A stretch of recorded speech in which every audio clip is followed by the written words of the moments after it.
শেষ দিনে হেভিওয়েট সহ অন্যান্য প্রার্থীর মনোনয়নপত্র জমা। ষড়যন্ত্র ভেদ করে মানুষের জন্য কাজ করার ঘোষণা বিএনপির। নির্বাচনে আইনশৃঙ্খলা পরিস্থিতি নিয়ে শঙ্কা জামায়াতের। 2 দশক ধরে অনেক প্রত্যাশা একটা সুন্দর নির্বাচন। সময় এসছে সকল ভেদাভেদ ভুলে মাঠে নামার। আমাদের আসন সমঝোতা এখনো চূড়ান্ত হয়নি। নির্বাচনের মধ্য দিয়ে তিনি সংসদ নেতা হিসাবে অবশ্যই তিনি শপথ গ্রহণ করবেন। জনগণের ভালোবাসায় যদি আমরা নির্বাচিত হতে পারি, মানুষের কর্মসংস্থান সৃষ্টি করা আমরা সবচেয়ে গুরুত্ব আরোপ করব। আইন শৃঙ্খলা পরিস্থিতি যদি সরকার এবং ইলেকশন কমিশন এখন নিয়ন্ত্রণে আনতে না পারে, এই নির্বাচন জনগণের প্রত্যাশিত যে ফ্রি, ফেয়ার, ক্রেডিবল সেটা হবে কিনা আমরা এখনো শঙ্কিত। ভোট সুষ্ঠু ও শান্তিপূর্ণ করতে আইন শৃঙ্খলা বাহিনীকে প্রস্তুত থাকার নির্দেশ স্বরাষ্ট্র উপদেষ্টার। এই নির্বাচন যেন শান্তিপূর্ণ এবং ফেয়ার এবং উৎসবমুখর হয়, সেই জন্য আপনাদের যত ধরনের প্রস্তুতি নিতে হবে।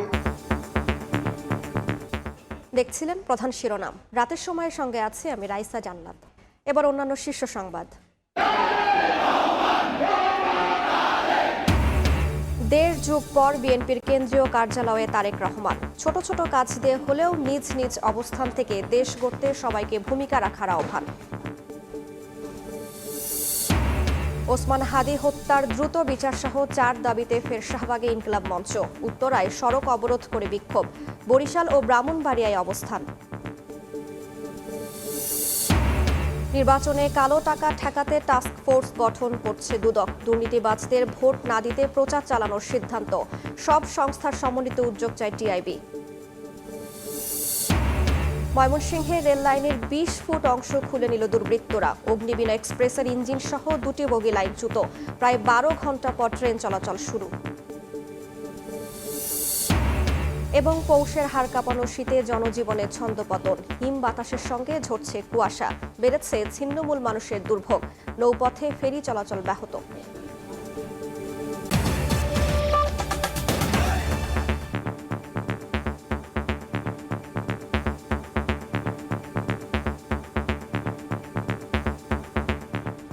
ত্রয়োদশ জাতীয় নির্বাচনে লড়তে মনোনয়নপত্র জমা দিলেন প্রার্থীরা। শেষ দিনে হেভিওয়েট সহ অনেক প্রার্থী মনোনয়নপত্র জমা দেন। ঢাকা 17 আসনে তারেক রহমানের পক্ষে ফর্ম জমা দেন দলটির নেতারা। এবার 300 আসনে ফর্ম তোলেন 3000-এর বেশি। শেষ হলো ত্রয়োদশ নির্বাচনের মনোনয়নপত্র সংগ্রহ ও জমা দেয়া।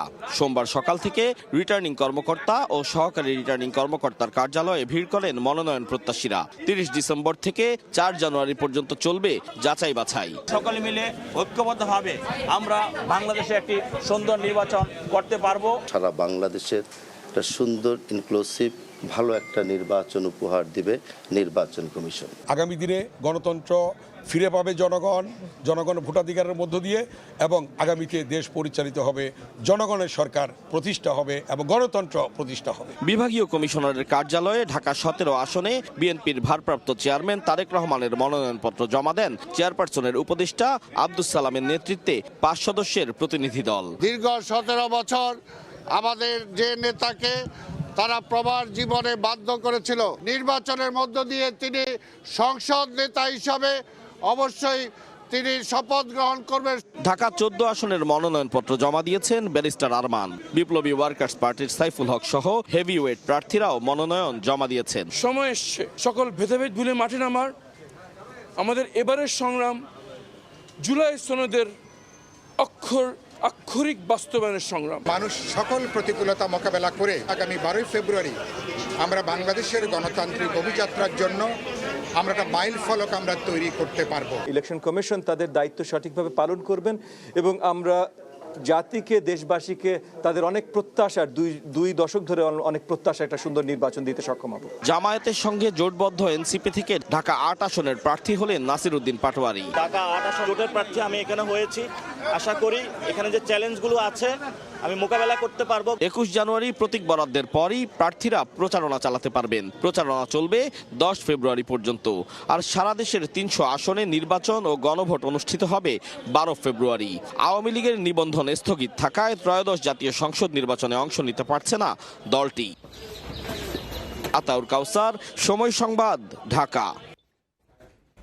রাজধানীর মতো সারা দেশে রিটার্নিং কর্মকর্তা কার্যালয়ে দেখা গেছে মনোনয়নপত্র দাখিলের ব্যস্ততা। বগুড়ার ৭, দিনাজপুর ৩ ও ফেনী ১ আসনে বিকল্প প্রার্থী রেখে বিএনপি চেয়ারপারসন বেগম খালেদা জিয়ার মনোনয়নপত্র জমা দেওয়া হয়।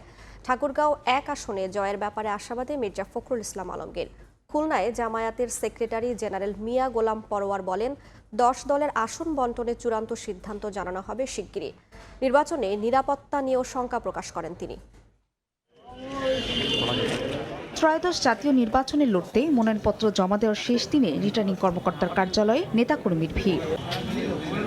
সোমবার সকাল থেকে জেলায় জেলায় মনোনয়নপত্র দাখিল করেন বিভিন্ন দল ও স্বতন্ত্র প্রার্থী। ঠাকুরগাঁও ১ আসনে রিটার্নিং কর্মকর্তার কাছে মনোনয়নপত্র জমা দেন বিএনপির মহাসচিব মির্জা ফখরুল ইসলাম আলমগীর। দেশের মানুষ ভোটাধিকার ফিরে পেয়েছি। জনগণের ভালোবাসায় যদি আমরা নির্বাচিত হতে পারি, তাহলে নিশ্চয়ই আমরা এই ঠাকুরগাঁও অঞ্চলের উন্নয়ন, সামাজিক পরিবেশকে উন্নত করা, এই বিষয়গুলোকে আমরা সবচেয়ে গুরুত্ব আরোপ করব। এদিকে বগুড়া ৭, দিনাজপুর ৩ ও ফেনী ১ আসনে বিকল্প প্রার্থী রেখে বিএনপির চেয়ারপারসন বেগম খালেদা জিয়ার পক্ষে মনোনয়নপত্র জমা দেন নেতাকর্মীরা। চট্টগ্রাম ১১ আসনে মনোনয়নপত্র জমা দেন আমির খসরু মাহমুদ চৌধুরী। কোন পৃষ্ঠপোষকতার রাজনীতি আমরা করতে চাই না, আমরা প্রত্যেকটি নাগরিকের পৃষ্ঠপোষকতা করতে চাই। খুলনা ৫ আসনে মনোনয়নপত্র জমা দেন জামাতের সেক্রেটারি জেনারেল মিয়া গোলাম পরোয়ার। রাজশাহী ১ আসনে মনোনয়নপত্র জমা দেন দলটির নায়েবে আমির মুজিবুর রহমান।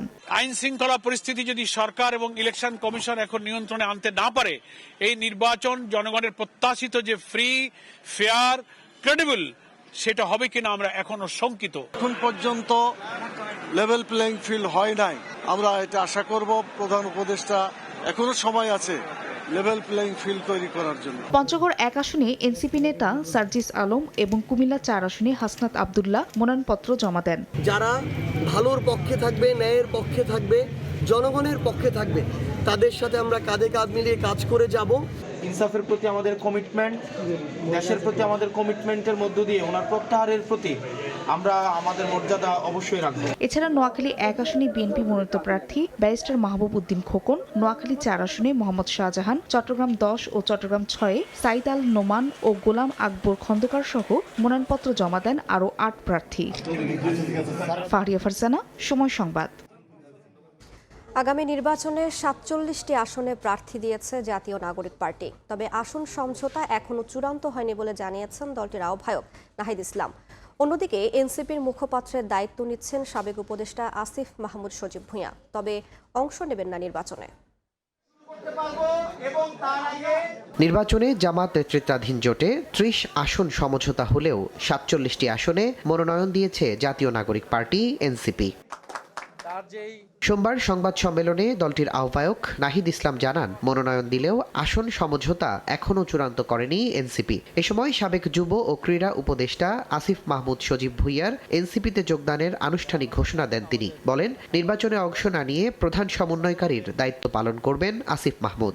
আসিফ মাহমুদ সজীব ভূঁইয়াকে আমাদের জাতীয় নাগরিক পার্টি এনসিপির যে নির্বাচন পরিচালনা কমিটি সেটার প্রধান হিসেবে দায়িত্ব দেওয়া হয়েছে। আমাদের ৪৭টা সাবমিট হয়েছে, এটা আমাদের আসন সমঝোতা এখনো চূড়ান্ত হয়নি, সেটা আমরা কিছুটা বাড়িয়েই সাবমিট করেছি। এটা আমাদের যেহেতু অনেকেরটা বাতিল হতে পারে। অন্যদিকে আসন্ন নির্বাচনকে আকাঙ্ক্ষা বাস্তবায়নের সুযোগ হিসেবে দেখছেন আসিফ মাহমুদ সজীব ভূঁইয়া। সোমবার এনসিপিতে আনুষ্ঠানিক যোগদান শেষে জানান, জুলাইয়ের আকাঙ্ক্ষা বাস্তবায়নে জুলাই সহযোদ্ধাদের সংসদে আসন পেতে সর্বোচ্চ চেষ্টা করবেন তিনি। আমি আসন্ন ত্রয়োদশ জাতীয় সংসদ নির্বাচনে অংশগ্রহণ করছি না।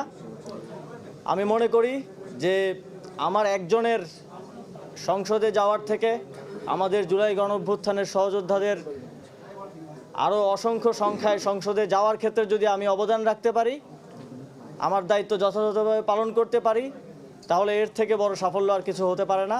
নির্বাচনে অংশ নিতে নির্বাচন পরিচালনা কমিটি থেকে অব্যাহতি নিয়েছে ঢাকা ৮ আসনে মনোনীত প্রার্থী নাসির উদ্দিন পাটোয়ারি। তুষার আহমেদ ইমন, সময় সংবাদ, ঢাকা। এ নিয়ে আলোচনার জন্য স্টুডিওতে আছেন সহকর্মী শফিক মুন্সি, যাচ্ছি তার কাছে। শফিক, আপনাকে স্বাগত জানাচ্ছি। আমরা প্রতিবেদনে দেখছিলাম আজকে শেষ দিন ছিল মনোনয়নপত্র জমা দেওয়ার, এবং হেভিওয়েট প্রার্থী সহ অন্যান্য যে প্রার্থীরা আছেন তারা মনোনয়নপত্র জমা দিয়েছেন। মনোনয়ন দাখিলের সময় বাড়ছে না, এই বিষয়ে আমাদেরকে একটু বিস্তারিত জানাবেন।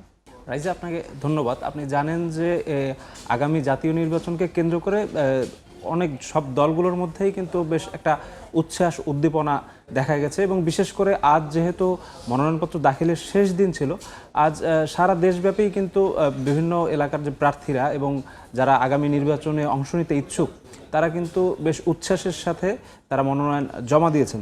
আমরা যদি দেখি যে আজ শেষ দিনে কিন্তু বিভিন্ন দলের হেভিওয়েট যে প্রার্থী আছে তারা অনেক জায়গাতেই কিন্তু তারা মনোনয়ন জমা দিয়েছে, অনেক জায়গায় তাদের পক্ষে মনোনয়ন জমা দেওয়া হয়েছে। যেমনটি আসলে যে শেষ দিনে 3টি আসনে বিএনপি চেয়ারপারসন বেগম খালেদা জিয়ার পক্ষে কিন্তু মনোনয়ন জমা দেওয়া হয়েছে, তার মধ্যে অন্যতম হচ্ছে দিনাজপুর এবং বগুড়া। অন্যদিকে বিএনপির ভারপ্রাপ্ত চেয়ারপারসন তারেক রহমানের পক্ষে ঢাকা 17 আসনে কিন্তু আজ মনোনয়ন ফর্ম জমা দেওয়া হয়েছে এবং একই সাথে আজ বগুড়া 6 আসনেও কিন্তু তার পক্ষে তার দলের নেতাকর্মীরা তারা মনোনয়ন জমা দিয়েছেন। অন্যদিকে বাংলাদেশ জামাত ইসলামের আমিরের পক্ষে ঢাকা 15 আসনের জন্য কিন্তু আজ মনোনয়ন ফর্ম জমা দেওয়া হয়েছে এবং তারা জমা দেওয়া শেষে যে জিনিসটা জানিয়েছে যে ঢাকা যখন 10টি দলের আসন সমঝোতা হবে তখন এই ঢাকা 15 আসনেও কিন্তু 10 দলের প্রার্থী হিসেবে তিনি লড়বেন। অন্যদিকে এনসিপিতে কিন্তু আজ আনুষ্ঠানিকভাবে যোগ দিয়েছেন সাবেক উপদেষ্টা আসিফ মাহমুদ সজীব ভুঁইয়া, তবে তিনি আগামী নির্বাচনে অংশ নিচ্ছেন না। তিনি যে বিষয়টি বলছেন যে তাদের জুলাই অভ্যুত্থানের যে আদর্শ সেই আদর্শের মানুষগুলোকে নিয়ে তিনি পথ চলতে চান এবং সেই আদর্শের মানুষগুলো যেন সংসদে যায় সেক্ষেত্রে তিনি ভূমিকা রাখবেন একজন দলটির নির্বাচনী একজন পর্যবেক্ষক। শফিক, একটু যোগ করব আপনার সাথে। এবারে নির্বাচনটা বলা যায় ভিন্ন। জামায়াত, বিএনপি, এনসিপি সহ অন্যান্য যে দলগুলো আছে নির্বাচনে অংশ নেবেন, ভোটের লড়াইটা আসলে কেমন হতে পারে এ বিষয়ে আমাদের একটু বলবেন।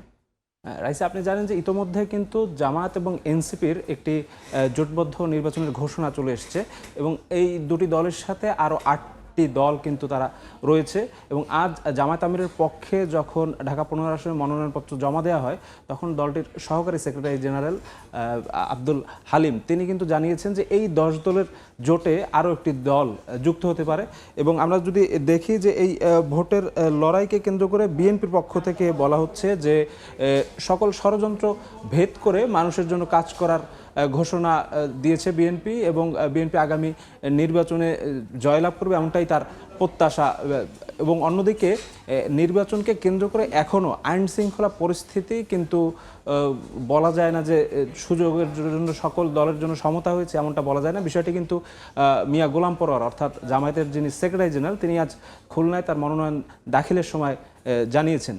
অন্যদিকে কিন্তু আমি যেমনটা আপনাকে বলছিলাম যে জামায়াতের যে জোট 10 দলীয় জোট সেই জোটে আরেকটি দল আসতে পারে এমনটাই কিন্তু সম্ভাবনার কথা বলেছেন এবং এই 10 থেকে 11টি দলের যে জোট হচ্ছে বিএনপির বাইরে গিয়ে একটা বড় অংশের তাদের চূড়ান্ত যে আসন প্রার্থীতা সেটা এখনো কিন্তু ঘোষণা করা হয়নি, সেটা শীঘ্রই ঘোষণা করা হবে বলে জেনেছি আমরা। জি, একটি প্রতিবেদন আছে, আমরা একটু দেখে আসতে চাই। আগামী নির্বাচনে সুষ্ঠু শান্তিপূর্ণ করতে আগামী জাতীয় নির্বাচন যেন সুষ্ঠু এবং নিরপেক্ষ হয় সেজন্য কিন্তু স্বরাষ্ট্র উপদেষ্টা বিজিবি সহ আইন শৃঙ্খলা বাহিনীকে নির্দেশনা দিয়েছেন। এ সংক্রান্ত একটি প্রতিবেদন আছে আমাদের কাছে, দেখে ফিরছি আলোচনায়। সোমবার পিলখানায় আয়োজন করা হয় বিজিবি দিবস। শহীদ শাকিল আহমেদ হলে আয়োজিত অনুষ্ঠানে যোগ দেন স্বরাষ্ট্র উপদেষ্টা জাহাঙ্গীর আলম চৌধুরী। বর্ডার গার্ড বাংলাদেশ আরও বেশি সুসংহত জানিয়ে বিজিবি মহাপরিচালক মেজর জেনারেল আশরাফুজ্জামান সিদ্দিকী এবছরে বাহিনীর বিভিন্ন সাফল্যের কথা তুলে ধরেন। ত্রয়োদশ জাতীয় সংসদ নির্বাচন সুষ্ঠু, নিরপেক্ষ ও সুচারুরূপে সম্পাদনে বাহিনীর সদস্যদের প্রশিক্ষণ চলমান রয়েছে। নির্বাচনী দায়িত্ব সর্বোচ্চ আন্তরিকতা ও দক্ষতার সাথে পালনে আমরা বদ্ধপরিকর। বিজিবিতে কৃতিত্বের স্বীকৃতি হিসেবে এবছর 12 জনকে বর্ডার গার্ড বাংলাদেশ পদক, 24 জনকে রাষ্ট্রপতি বর্ডার গার্ড পদক, 12 জনকে বর্ডার গার্ড বাংলাদেশ পদক সেবা এবং 24 জনকে রাষ্ট্রপতি বর্ডার গার্ড পদক সেবা সহ মোট 72 জনকে বিভিন্ন পদে ভূষিত করা হয়। সীমান্ত দিয়ে কোনো অপরাধী যেন পার না হতে পারে বিজিবিকে সেদিকে কঠোর দৃষ্টি রাখার আহ্বান জানান স্বরাষ্ট্র উপদেষ্টা। একই সঙ্গে জাতীয় সংসদ নির্বাচন সুষ্ঠু ও শান্তিপূর্ণ করার লক্ষ্যে প্রস্তুত থাকারও আহ্বান জানান। এই নির্বাচন যেন সুস্থ, শান্তিপূর্ণ এবং ফেয়ার এবং উৎসবমুখর হয় সেই জন্য আপনাদের যত ধরনের প্রস্তুতি নিতে হবে। বাংলাদেশ থেকে কোনো অপরাধী, সন্ত্রাসী সীমান্ত দিয়ে পলায়ন করতে না পারায় সেই বিষয়ে আপনাদের কঠোর সতর্কতা অবলম্বন করতে হবে। পরে সাংবাদিকদের প্রশ্নের জবাবে স্বরাষ্ট্র উপদেষ্টা বলেন, ফ্যাসিস্টরা নির্বাচনে বাধা দেওয়ার চেষ্টা করবেই, তবে সবার সহযোগিতায় সুষ্ঠু নির্বাচন প্রত্যাশার কথা জানান তিনি। ফ্যাসিস্ট যারা আছে তারা তো সবসময় এইটা বাধা দেওয়ার চেষ্টা করবে, কিন্তু আপনাদের সবাই সহযোগিতায় যদি থাকে নির্বাচন সুষ্ঠু, শান্তিপূর্ণ এবং উৎসব মুখর হবে। অনুষ্ঠানে খেতাবপ্রাপ্ত মুক্তিযোদ্ধা ও তাদের পরিবারের হাতে পদক তুলে দেওয়া হয়। স্বপন আহমেদ, সময় সংবাদ, ঢাকা। রাইসা, দেখছিলাম জি শফিক, নির্বাচনের কিন্তু খুব বেশি দিন নেই বলা যায়। নির্বাচন সামনে রেখে প্রস্তুতিটা কেমন নিয়েছে, যে অনাকাঙ্ক্ষিত কোনো ঘটনা বা সুষ্ঠু নির্বাচনের জন্য কী ধরনের প্রস্তুতি নেওয়া হয়েছে? রাইসা, আজ কিন্তু স্বরাষ্ট্র উপদেষ্টা তিনি সাংবাদিকদের জানিয়েছেন যে আগামী নির্বাচনকে কেন্দ্র করে কথিত ফ্যাসিস্ট যারা আছে তারা নানা রকম আসলে ষড়যন্ত্র জাল বোনার চেষ্টা করছেন। তারপরও কিন্তু তিনি বিজিবি সহ অন্যান্য সকল রাষ্ট্রীয় আইনশৃঙ্খলা বাহিনীকে নির্দেশনা দিয়েছেন যে আগামী নির্বাচন যেন সুষ্ঠু করার ব্যাপারে সকলেই আসলে উদ্যোগ নেয়। আমরা যদি দেখি যে তিনি যে বিষয়টি বলছেন যে উৎসবমুখর নির্বাচনে সবার সহযোগিতা কিন্তু কামনা করছেন তিনি। সেক্ষেত্রে সবার বলতে যতগুলো রাজনৈতিক দল বাংলাদেশে বিদ্যমান আছে, অন্যান্য সামাজিক সংগঠন এবং বিশেষ করে বাংলাদেশের জনগণকে তারা তিনি বলেছেন যে বিগত অনেকগুলো নির্বাচনে তারা কিন্তু স্বতঃস্ফূর্তভাবে ভোটাধিকার প্রয়োগ করতে পারেনি। এবার একটি সেই সুযোগ এসেছে, সেই সুযোগের যেন সদ্ব্যবহার করে এবং নতুন বাংলাদেশ বিনির্মাণে যেন তারা ভূমিকা রাখে। অন্যদিকে কিন্তু তিনি বিজিবিকে আজ বিশেষভাবে নির্দেশনা দিয়েছেন যে কোনো অপরাধী, বিশেষ করে যারা ফৌজদারি নানা মামলায় জড়িত আছে, তারা যেন কোনোভাবেই আসলে সীমান্ত দিয়ে পালাতে না পারে, সেজন্য কিন্তু তিনি বিজিবিকে বিশেষভাবে নির্দেশনা দিয়েছেন। শফিক, আপনাকে অসংখ্য ধন্যবাদ আমাদের সঙ্গে যুক্ত হওয়ার জন্য। আমরা আশা করব এবারে নির্বাচনটি সুষ্ঠু এবং সুন্দরভাবে হবে। আপনাকে আবারও ধন্যবাদ জানাচ্ছি। আপনাকেও ধন্যবাদ। এতক্ষণ আলোচনার জন্য স্টুডিওতে আমাদের সঙ্গে যুক্ত ছিলেন সহকর্মী শফিক মুন্সি। দেড় যুগ পর নয়াপল্টনে বিএনপির কেন্দ্রীয় কার্যালয়ে গেলেন তারেক রহমান। উষ্ণ অভ্যর্থনায় তাকে বরণ করে নেন দলের নেতাকর্মীরা। হাত নেড়ে নেতাকর্মীদের শুভেচ্ছা জানান বিএনপির ভারপ্রাপ্ত চেয়ারম্যান। বক্তব্যে ছোট ছোট কাজ দিয়ে হলেও নিজ নিজ অবস্থান থেকে দেশ গড়তে সবাইকে ভূমিকা রাখার আহ্বান জানান তারেক রহমান।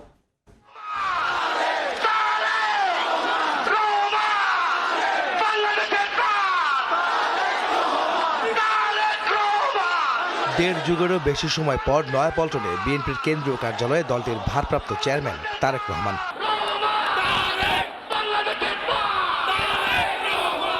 কেন্দ্রীয় কার্যালয়ে তাকে স্বাগত জানান দলটির নেতারা। ভেতরে প্রবেশের পরপরই দোতলার বারান্দায় আসেন তারেক রহমান। নেতাকর্মী, সমর্থক ও সাধারণ মানুষের উদ্দেশ্যে হাত নেড়ে অভিনন্দন জানান তিনি। গ্রহণ করেন উপস্থিত সবার উষ্ণ অভ্যর্থনা। নগরীর বিভিন্ন স্থান থেকে আসা নেতাকর্মীরা ভিড় করেন কেন্দ্রীয় কার্যালয় ঘিরে। তাদের উদ্দেশ্যে তারেক রহমান অনুরোধ জানান জনদুর্ভোগ তৈরি না করে প্রধান সড়ক থেকে সবাইকে সরে যেতে। আমরা যদি এখন এই রাস্তাটা বন্ধ করে রাখি তাহলে সাধারণ মানুষের চলাফেরার অসুবিধা হবে। যেহেতু আমাদের আজকে এখানে কোনো কর্মসূচি নেই, সেই জন্য আমরা চেষ্টা করি যত দ্রুত সম্ভব রাস্তাটাকে খুলে দেওয়ার জন্য, যাতে সাধারণ মানুষ চলাফেরা করতে পারে স্বাভাবিকভাবে। তারেক রহমান তার শুভেচ্ছা বক্তব্যে দেশকে নতুন করে গড়ে তুলতে যার যার অবস্থান থেকে কাজ করার নির্দেশনা দেন দলীয় নেতাকর্মীদের। যার পক্ষে যতটুকু সম্ভব আমরা সচেষ্ট হই দেশের জন্য। কোথাও যদি রাস্তায় একটি কাগজ পড়ে থাকে, ময়লা হয়ে থাকে, দরকার হলে সেটাকে আমরা সরিয়ে দিব। এইভাবে ছোট ছোট করে কাজ করার মাধ্যমে আমরা দেশটাকে গড়ে তুলে আসুন। এরপর অসুস্থ মা বেগম খালেদা জিয়ার সুস্থতা ও নিজের জন্য দোয়া চান বিএনপির ভারপ্রাপ্ত চেয়ারম্যান। দেশনেত্রী খালেদা জিয়ার সুস্থতার জন্য দোয়া করবেন। পরে তার জন্য নির্ধারিত কক্ষে প্রবেশ করেন তারেক রহমান। ভেতরে উপস্থিত নেতাকর্মীদের সঙ্গে শুভেচ্ছা বিনিময় করে দলীয় কার্যক্রমের তদারকি করেন তিনি। ভারপ্রাপ্ত চেয়ারম্যানের আগমন উপলক্ষে কার্যালয়ে বেশ কিছু সংস্কারও করে রেখেছে বিএনপি। সোমবার বিকেল ৩টার দিকে গুলশানের বাসা থেকে বের হয়ে ৪:৩০টার দিকে নয়াপল্টনের কেন্দ্রীয় কার্যালয়ে পৌঁছান বিএনপির ভারপ্রাপ্ত চেয়ারম্যান তারেক রহমান। ১৯ বছরেরও বেশি সময় পর নয়াপল্টনে বিএনপির কেন্দ্রীয় কার্যালয়ে আসলেন দলটির ভারপ্রাপ্ত চেয়ারম্যান তারেক রহমান। দেশে ফেরার পর প্রথমবারের মতো এই কার্যালয়ে তিনি দলীয় কার্যক্রম পরিচালনা করলেন। একই সঙ্গে এখানে উপস্থিত নেতাকর্মীদের উদ্দেশ্যে সংক্ষিপ্ত বক্তব্যে দলের নেতাকর্মীদের নির্দেশনা দেন যে যার অবস্থান থেকে নতুন করে বাংলাদেশ বিনির্মাণের ক্ষেত্রে তার অবস্থান থেকে তিনি অবদান রাখবেন। আহমেদ সালেহিন, সময় সংবাদ, ঢাকা। নির্বাচনে কালো টাকার ছড়াছড়ি ঠেকাতে এবং প্রার্থীদের হলফনামায় নজর রাখতে মাঠে নামছে দুদক। এ লক্ষ্যে টাস্ক ফোর্স কমিটি গঠন করছে সংস্থাটি। পাশাপাশি দুর্নীতিবাজদের ভোট না দিতে চালানো হবে প্রচারণা। দুদক চেয়ারম্যান বলেন, দুর্নীতিবাজদের মনোনয়ন ও নির্বাচনের সংস্কৃতি বন্ধ না হলে সামগ্রিকভাবে দুর্নীতি বন্ধ করা সম্ভব নয়। এই উদ্যোগকে স্বাগত জানিয়ে টিআইবি বলেছে, সব সরকারি সংস্থার সম্মিলিত উদ্যোগই নির্বাচনের দুর্নীতিবাজদের বিরুদ্ধে কঠোর বার্তা দিতে পারে। তাসলিম তৌহিদের প্রতিবেদন। 1.5 মাস নেই জাতীয় সংসদ নির্বাচনের। এবার ভোট সামনে রেখে দুর্নীতিবাজদের ঠেকাতে তৎপরতা শুরু করেছে দুদক।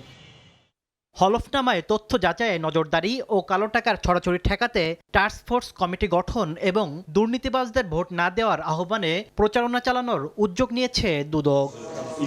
দুদক চেয়ারম্যান বলেন, সংসদ সদস্যদের বিরুদ্ধেই সবচেয়ে বেশি দুর্নীতির অভিযোগ। তাই দুর্নীতিবাজ প্রার্থীদের বিরুদ্ধে আগেভাগেই মাঠে নামছে সংস্থাটি। এমপি সাহেব যারা হন, দুর্নীতির অভিযোগ মূলত তাদের বিরুদ্ধেই বেশি আসে। তো তাদের কাজ হচ্ছে সংসদে, তারা যদি উন্নয়নের অর্থ নিয়ে টানাটানি শুরু করেন বেশি, তাহলে দুর্নীতির অভিযোগ তাদের বিরুদ্ধেই বেশি আসবে। একদিকে দুর্নীতিগ্রস্ত লোকজনকে নির্বাচন করব, একদিকে আমরা নির্বাচন নিয়ে নমিনেশন বাণিজ্য করব। এত কিছুর পরে আমি তো প্রত্যাশা করতে পারি না যে আমি অত্যন্ত ভালো লোককে আমি সংসদে পাঠাবার জন্য, নির্বাচনের জন্য জনগণের সামনে দেব। আমরা আমাদের সীমাবদ্ধতার মধ্যে কাজ করে যাচ্ছি। টাস্ক ফোর্স কমিটি গঠনের উদ্যোগকে স্বাগত জানিয়ে টিআইবির নির্বাহী পরিচালক বলেন, নির্বাচন কমিশন, দুদক, এনবিআর সহ সংশ্লিষ্ট সব সংস্থা সম্মিলিত উদ্যোগ নিলে নির্বাচনে দুর্নীতিবাজদের বিরুদ্ধে শক্ত বার্তা যাবে। নির্বাচন কেন্দ্রিক যে কালো টাকার ছড়াছড়ি, অর্থের বেশির বিনিয়োগ, দুদকের সাথে নির্বাচন কমিশন, জাতীয় রাজস্ব বোর্ড, এই তিনটি প্রতিষ্ঠান মিলে কিন্তু এবং অন্যান্য যেমন সিআইডির ভূমিকা আছে, এরা সমন্বিতভাবে যদি এটা করে তাহলে কিন্তু একটা ভালো জোরালো বার্তা হবে যে আসলে নির্বাচনে কালো টাকার ছড়াছড়ি গ্রহণযোগ্য। আমি মনে করি সদিচ্ছা থাকলে অবশ্যই সম্ভব। অতীতেও সংসদ নির্বাচনে বিভিন্ন কমিটি গঠন করে মাঠ পর্যায়ে কাজ করেছিল দুদক, যদিও তেমন কোনো সফলতা আসেনি। তাসলিম তৌহিদ, সময় সংবাদ, ঢাকা।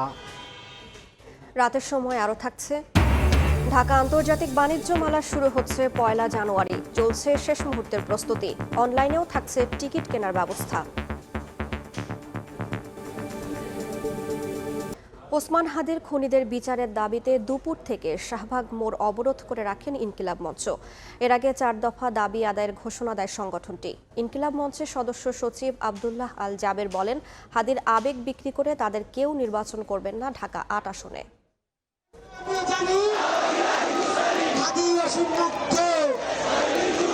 তীব্র শীত ও কুয়াশা উপেক্ষা করে শাহবাগে বিক্ষোভে ইনকিলাব মঞ্চ। শরীফ ওসমান হাদির খুনিদের গ্রেফতার ও বিচারের দাবিতে চতুর্থ দিনের মতো অবস্থান করছেন তারা। সোমবার দুপুর থেকে বাড়তে থাকে জনস্রোত। শহীদদের রক্তের উপর প্রতিষ্ঠিত অন্তর্বর্তী সরকারের সময় একজন বিপ্লবীর খুনের বিচারের দাবিতে পথে নামাকে দুর্ভাগ্যজনক বলছেন আন্দোলনকারীরা। দাবি আদায় না হওয়া পর্যন্ত আন্দোলন চালিয়ে যাবার ঘোষণা তাদের। যাদের রক্তের উপর দাঁড়িয়ে, যাদের ত্যাগের বিনিময়ে দাঁড়িয়ে সরকার প্রতিষ্ঠিত হইল, উপদেষ্টারা হইল, আজকে তারা ঘুমিয়ে আছে সবাই। সরকারের পক্ষ থেকে যে রেসপন্স পেয়েছি সেই রেসপন্সে আমরা স্যাটিসফাইড না। হাদিকে হত্যা করে হাদির আদর্শকে ধ্বংস করবে, কিন্তু হাদিরা মরে না। যাদের কারণে আজকে তার এই অবস্থা, সে আমাদের মাঝে নেই, তাদের বিচার আমরা চাই। আর বিচার না পাওয়া পর্যন্ত আমরা রাজপথ ছাড়ব না। শাহবাগ ছাড়াও উত্তরায় গাজীপুরগামী সড়ক অবরোধ করেন ইনকিলাব মঞ্চের নেতাকর্মীরা। হাদি ইস্যু ব্যবহার করে কেউ ক্ষমতায় আসতে চাইলে জনগণ তা রুখে দেবে বলেও জানায় ইনকিলাব মঞ্চের সদস্য সচিব আব্দুল্লাহ আল জাবের। ঢাকা 8 আসনে ইনকিলাব মঞ্চের কেউ নির্বাচন করবে না বলেও জানান তিনি। শহীদ ওসমান হাদিকে কোনোভাবেই কোনো দলের করা যাবে না, তার আদর্শকে কোনো দলের উপর চাপিয়ে দেওয়া যাবে না। শহীদ ওসমান হাদি বাংলাদেশের জনতার, তাকে বাংলাদেশের জনতার হয়েই বাংলাদেশের যারা রাজনীতি করবেন জনগণের সামনে উপস্থাপন করতে হবে। এর আগে খুনিদের বিচার, ভারতীয়দের ওয়ার্ক পারমিট বাতিল সহ 4 দফা দাবিতে আন্দোলনের ঘোষণা দেয় ইনকিলাব মঞ্চ। রাজধানীর পাশাপাশি একই দাবিতে ব্রাহ্মণবাড়িয়া, বরিশালেও হয়েছে বিক্ষোভ। শাহিন আলম, সময় সংবাদ, ঢাকা। ময়মনসিংহে রেলপথের 20 ফুট অংশ খুলে ফেলেছে দুর্বৃত্তরা। এতে অগ্নিবীণা এক্সপ্রেসের 2টি বগি লাইনচ্যুত হয়। তবে কোনো হতাহতের খবর পাওয়া যায়নি। প্রায় 12 ঘন্টা পর ঢাকার সঙ্গে ট্রেন চলাচল স্বাভাবিক হয়। তারাকান্দি থেকে ঢাকার দিকে যাচ্ছিল অগ্নিবীণা এক্সপ্রেস। সোমবার ভোর 5:10 দিকে গফরগাঁও রেল স্টেশনের কাছে শালটিয়া মাঠখোলা এলাকায় লাইনচ্যুত হয় ট্রেনটি। হতাহতের ঘটনা না ঘটলেও যাত্রীদের মাঝে আতঙ্ক দেখা দেয়। পরে তাদের বাসে তুলে দেয়া হয়। দুর্ঘটনাস্থলে রেললাইনের দুই পাশের প্রায় 20 ফুট অংশের নাট বল্টু খুলে রাখা হয়েছিল আগেই। এতে লাইনচ্যুত হয় ইঞ্জিন সহ দুটি বগি। ঘটনাটিকে পরিকল্পিত নাশকতা বলে মনে করছেন অনেকেই। হঠাৎ করে একটা শব্দ মানে মইতে আইসে দেখি যে রাস্তা থেকে ট্রেনটা আর কি বঞ্চিত নিচে পড়ে গেছে। গত শনিবার একটি দলের প্রার্থী পরিবর্তনের দাবিতে আন্দোলনের সময় রেল লাইনে আগুন দেওয়ার ঘটনা ঘটে। রেল লাইন খুলে ফেলা সেই ঘটনার অংশ কিনা সেই প্রশ্ন আসছে সামনে। ঘটনার পরই ঢাকা ময়মনসিংহ রুটে রেল যোগাযোগ বন্ধ হয়ে যায়। বেলা 11টার দিকে ঢাকা থেকে উদ্ধারকারী রিলিফ ট্রেন ঘটনাস্থলে গিয়ে লাইনচ্যুত বগি উদ্ধারে কাজ শুরু করে। প্রায় 12 ঘন্টা পর স্বাভাবিক হয় ট্রেন চলাচল। ঘটনা তদন্তে গঠন করা হয়েছে কমিটি। 5 সদস্য বিশিষ্ট একটি কমিটি গঠন করা হয়েছে। ট্রেন লাইনচ্যুত হওয়ার ঘটনায় 5টি ট্রেনের যাত্রা বাতিল করা হয়। ওবায়দুল হক, সময় সংবাদ, ময়মনসিংহ। রাতের সময় আরও থাকছে, রাশিয়া ইউক্রেন শান্তি চুক্তি চূড়ান্ত পর্যায়ে, জেলেনস্কির সঙ্গে বৈঠকের পর জানালেন ট্রাম্প। পুতিনের সঙ্গে ফোনালাপ ফলপ্রসূ, দাবি মার্কিন প্রেসিডেন্টের। এবার বাণিজ্যের সংবাদ।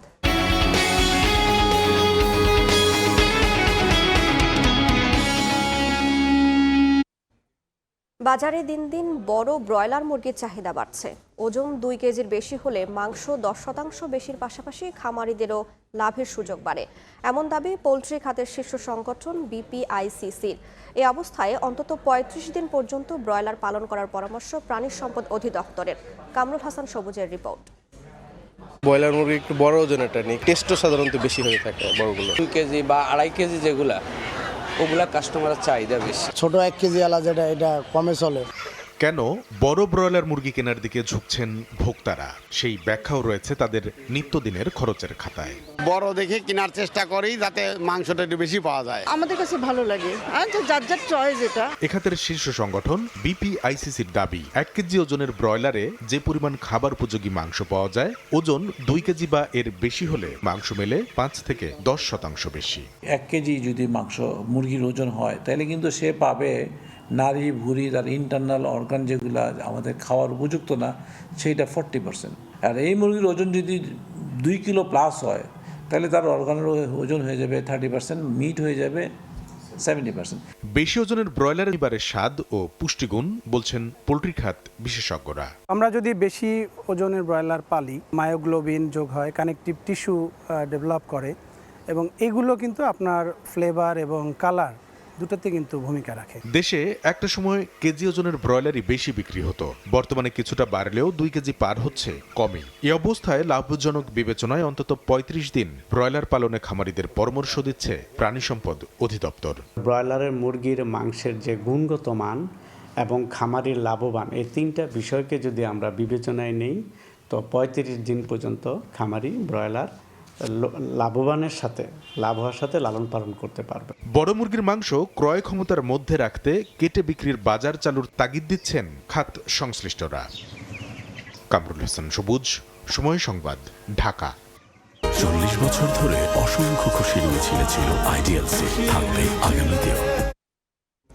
মাসব্যাপী ঢাকা আন্তর্জাতিক বাণিজ্য মেলা 30তম আসর শুরু হতে যাচ্ছে 1 জানুয়ারি। মেলা প্রাঙ্গণে চলছে শেষ মুহূর্তের প্রস্তুতি। এবার মেলায় থাকছে 324টি স্টল, প্যাভিলিয়ন। সার্বিক প্রস্তুতি তুলে ধরতে সোমবার সকালে মেলা প্রাঙ্গণে সংবাদ সম্মেলন করে আয়োজক সংস্থা ইপিবি। জানানো হয়, মেলা উদ্বোধন করবেন প্রধান উপদেষ্টা ডক্টর মোহাম্মদ ইউনূস। দেশি প্রতিষ্ঠানের সঙ্গে অংশ নিচ্ছে ভারত, তুরস্ক, সিঙ্গাপুর, ইন্দোনেশিয়া, হংকং ও মালয়েশিয়ার 11টি প্রতিষ্ঠান। এবারের মেলায় অন স্পট টিকিট কেনার ব্যবস্থার পাশাপাশি থাকছে টিকিটিংয়ের ব্যবস্থা। টিকিটের মূল্য 50 টাকা। এছাড়া পলিথিন ব্যাগ এবং সিঙ্গেল ইউজ প্লাস্টিক ব্যবহার নিষিদ্ধ করা হয়েছে।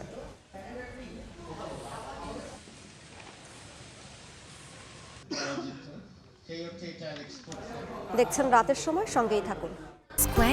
পৌষের শীত জেঁকে বসেছে রাজধানীতেও। সূর্য দেখা না দেয়ায় কমে এসেছে তাপমাত্রা, বেড়েছে কুয়াশা ও ঠান্ডা বাতাসের দাপট। শীতের তীব্রতা বাড়ায় দুর্ভোগ বেড়েছে কাজের জন্য বাইরে বের হওয়া নগরবাসীর। ঠান্ডার প্রভাব পড়ছে দৈনন্দিন জীবনযাত্রায়ও।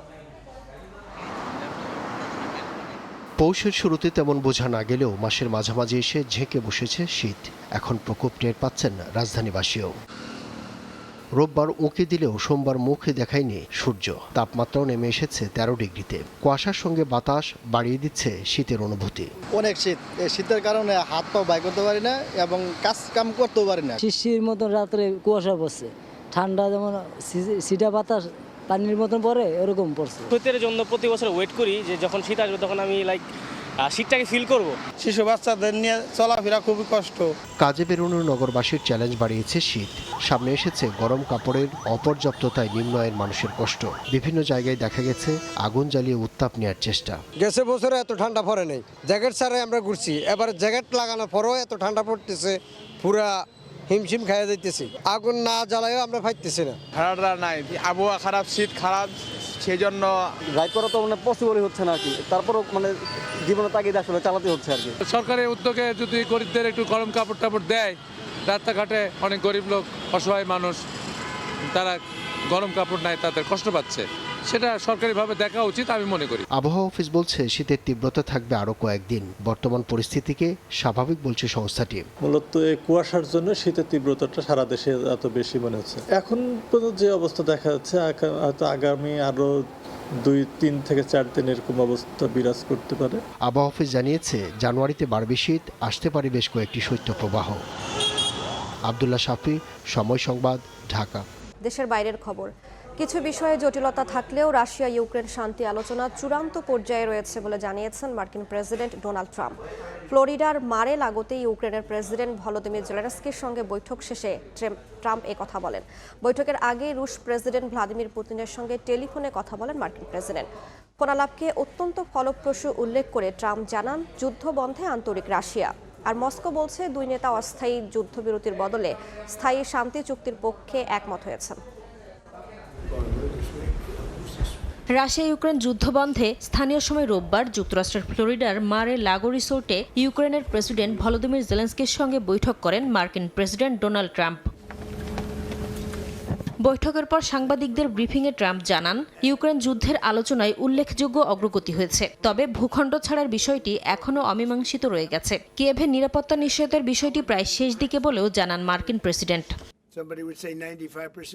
এ সময় জেলেনস্কি বলেন ট্রাম্পের 20 দফা শান্তি পরিকল্পনা ইস্যুতে বেশিরভাগ বিষয়ে একমত হয়েছে দুই পক্ষ। পরে টেলিগ্রামে দেয়া এক বিবৃতিতে এ বিষয়ে আগামী সপ্তাহে আবারও মার্কিন ও ইউক্রেনীয় প্রতিনিধিদের বৈঠক হবে বলেও উল্লেখ করেন তিনি। জেলেনস্কির সঙ্গে বৈঠকের আগে রুশ প্রেসিডেন্ট ভ্লাদিমির পুতিনের সঙ্গে টেলিফোনে কথা বলেন মার্কিন প্রেসিডেন্ট। পরে নিজস্ব সামাজিক যোগাযোগ মাধ্যম ট্রুথ সোশ্যালে যুদ্ধবন্ধে রাশিয়া আন্তরিক উল্লেখ করে পুতিনের সঙ্গে তার ফোনালাপ অত্যন্ত ফলপ্রসূ ছিল বলে দাবি করেন ট্রাম্প। আর মস্কো জানায় দুই নেতা অস্থায়ী যুদ্ধবিরতির বদলে স্থায়ী শান্তি চুক্তির পক্ষে একমত হয়েছেন। এ পর্যায়ে শীর্ষ সংবাদ জানিয়ে দিচ্ছি আরেকবার। শেষ দিনে হেভি ওয়েট সহ অন্যান্য প্রার্থীর মনোনয়নপত্র জমা। ষড়যন্ত্র ভেদ করে মানুষের জন্য কাজ করার ঘোষণা বিএনপির। আইনশৃঙ্খলা পরিস্থিতি নিয়ে শঙ্কা জামায়াতের। নির্বাচন সুষ্ঠু ও শান্তিপূর্ণ করতে আইনশৃঙ্খলা বাহিনীকে প্রস্তুত থাকার আহ্বান স্বরাষ্ট্র উপদেষ্টার। সীমান্ত দিয়ে অপরাধীদের পালানো ঠেকাতে নজরদারির নির্দেশ।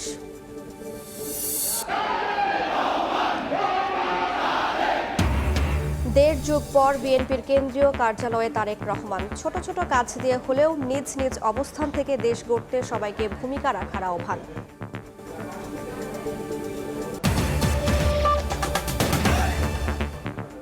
এই ছিল রাতের সময়। এরপর দেখবেন সম্পাদকীয়। সঙ্গেই থাকুন সময়।